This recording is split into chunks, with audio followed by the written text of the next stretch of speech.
بسم اللہ الرحمن الرحیم وَإِن كُنتُمْ فِي رَيْبٍ مِّمَّا نَزَّلْنَا عَلَىٰ عَبْدِنَا فَأْتُوا بِسُورَةٍ مِّن مِّثْلِهِ وَادْعُوا شُهَدَاءَكُم مِّن دُونِ اللَّهِ إِن كُنتُمْ صَادِقِينَ۔ صدق اللہ العظیم۔ سورہ بقرہ کی آیت نمبر 23 اور 24 کے حوالے سے بات کرتے ہیں۔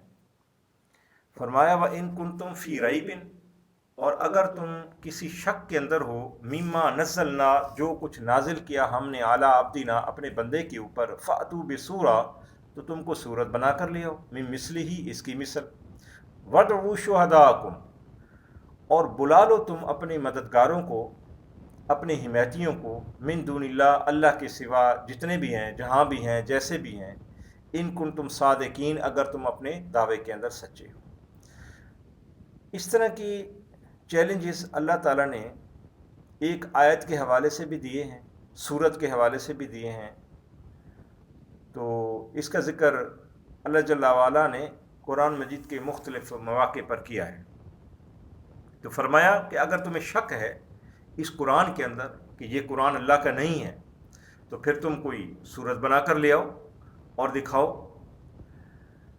دیکھیں، نبی کریم علیہ الصلاۃ والسلام قرآن پیش کر رہے تھے مکہ کے اندر، وہاں پر قرآن آپ سنا رہے تھے۔ تو جب نبی کی مثل کوئی نہیں ہے تو پھر جو کلام آپ پیش کر رہے تھے اس کی مثال کیسے ہو سکتی تھی؟ تو فرمایا وَإِن كُنتُمْ فِي رَيْبٍ، اگر تمہیں سچ شک ہے کہ یہ کلام کسی بندے نے بنایا ہے، تو دیکھو تمہارے پاس بھی وہی حروف تہجی ہیں جن سے تم عربی کلام بنا رہے ہو، اور میرا محمد بھی انہی حروف تہجی، الفابیٹک جو حروف ہیں، انہی سے ترتیب شدہ کلام پیش کر رہا ہے۔ تو پھر کیا وجہ ہے کہ وہی حروف تمہارے پاس ہیں اور انہی حروف سے بنا ہوا یہ کلام ہے، تو پھر کیا وجہ ہے کہ تم اس کلام کا مقابلہ نہیں کر سکتے؟ اور اگر نہیں کر سکتے تو پھر مان لو کہ یہ کسی انسان کا کلام نہیں ہے بلکہ خدا کا کلام ہے۔ تو انہوں نے کوشش کی، یہ نہیں ہے کہ کوشش نہیں کی، ہر دور میں لوگوں نے کوششیں کی۔ وہاں فصاحت و بلاغت کا بڑا چرچا تھا، انہیں زبان دانی کے اوپر بڑا عروج تھا اور فخر تھا اور کمال تھا، اور واقعی وہ فصیح و بلیغ تھے۔ اور اللہ جل وعلا کا طریقہ یہی رہا ہے کہ اس نے تمام انبیاء کو، یا جس نبی کو جو معجزہ دیا، جو چیزیں عطا فرمائی، وہ اس وقت کے حالات کے مطابق تھیں۔ یعنی حضرت عیسیٰ علیہ والسلام کو وہ طب کے حوالے سے کہ وہ اندھوں کو بینا کرتے تھے، مردہ کو زندہ کرتے تھے، کیونکہ اس وقت طب کا دورہ تھا۔ اور حضرت موسیٰ کے دور کے اندر، علیہ والسلام کے دور کے اندر، چونکہ جادوگری یہ بڑی عروج پر تھی اور جادوگر بڑے عروج پر تھے، تو اسی نسبت سے اللہ جل وعلا نے ان کو وہ معجزہ عصا والا یا باقی جو ہے عطا فرمائے۔ نبی کریم علیہ السلام کے دور کے اندر فصاحت و بلاغت، زبان دانی یہ بڑے عروج پر تھی، اور لوگ فخر و غرور کے ساتھ اور بڑے ایک اس کے ساتھ بیان کرتے تھے کہ ہمارے جیسے زبان دانی کسی کے پاس نہیں ہے۔ اور اہل عرب تو اس کے اندر بڑے اپنے فخر سمجھتے تھے کہ ہم صاحب لسان ہیں اور فصیح و بلیغ ہیں، اور بڑے بڑے شعراء تھے ان کے۔ تو اس کے اندر جو اللہ جل وعلا نے سب سے بڑا معجزہ نبی کریم علیہ السلام کو عطا فرمایا، وہ قرآن کی شکل میں تھا۔ دیکھیں، بالعموم نبی کے جو معجزات دیے جاتے ہیں نبی کو، وہ 3 قسم کے ہوتے ہیں۔ کچھ معجزات تو ایسے ہوتے ہیں کہ جو ہر وقت ان کے ساتھ رہتے ہیں، جس طرح کہ نبی کریم علیہ السلام کے نورانی دانت مبارک سے نور کا نکلنا، یا تجلی کا نکلنا، یا آپ کا سایہ نہ ہونا، یہ وہ معجزات تھے جو ہر وقت آپ کے ساتھ رہے۔ اچھا، کچھ ایسے معجزات ہوتے ہیں جو نبی کے اختیار میں ہوتے ہیں اور وہ اس کا اظہار فرما دیتے ہیں، اور کچھ معجزات ایسے ہوتے ہیں کہ جو نبی کے قبضہ میں نہیں ہوتے ہیں، نبی کے قبضہ میں نہیں ہوتے. وہ اللہ جل وعلا جب کرم فرماتے ہیں تو اس وقت وہ معجزات ظاہر ہوتے ہیں. جیسے کہ قرآن کی آیتیں اب معجزہ ہے تو یہ اللہ جل وعلا نے جب چاہا نبی کریم علیہ السلام کے اوپر نازل فرما دیا. تو سب سے بڑا معجزہ یہ قرآن ہے جو نبی پاک علیہ السلام کو عطا کیا گیا. یہ زندہ جاوید ہمیشہ رہنے والا ایسا معجزہ ہے کہ قیامت تک اور بعد تک بھی یہ معجزہ زندہ تاباں اور درخشاں رہے گا.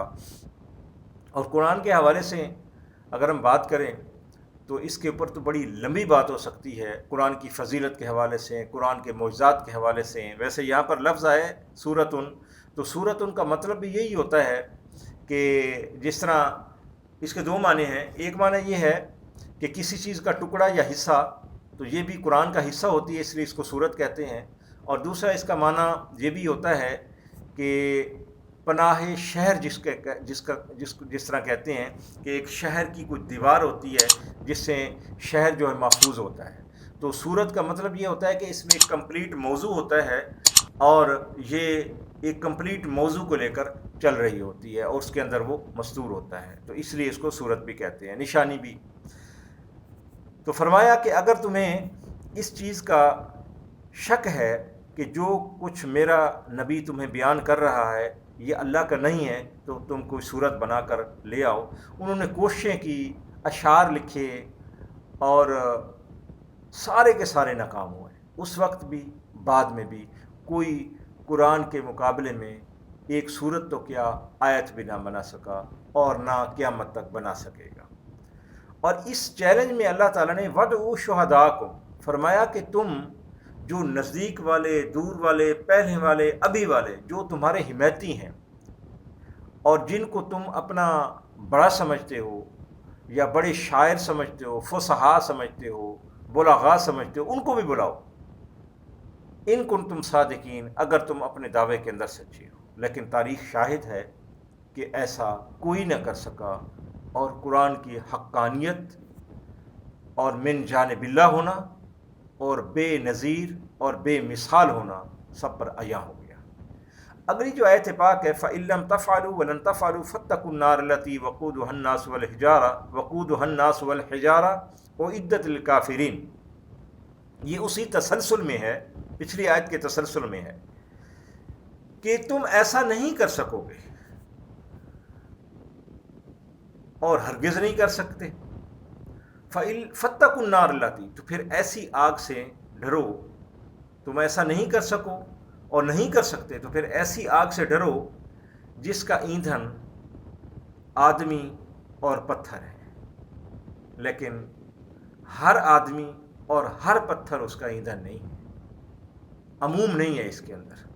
یعنی اگر ہر پتھر آپ کہیں تو پھر حجر اسود بھی پتھر ہے اور ناقۃ اللہ جس سے پتھر سے نکلی تھی وہ بھی پتھر ہے. تو پھر سارے پتھر یعنی جہنم کا ایندھن ایسی بات نہیں ہے.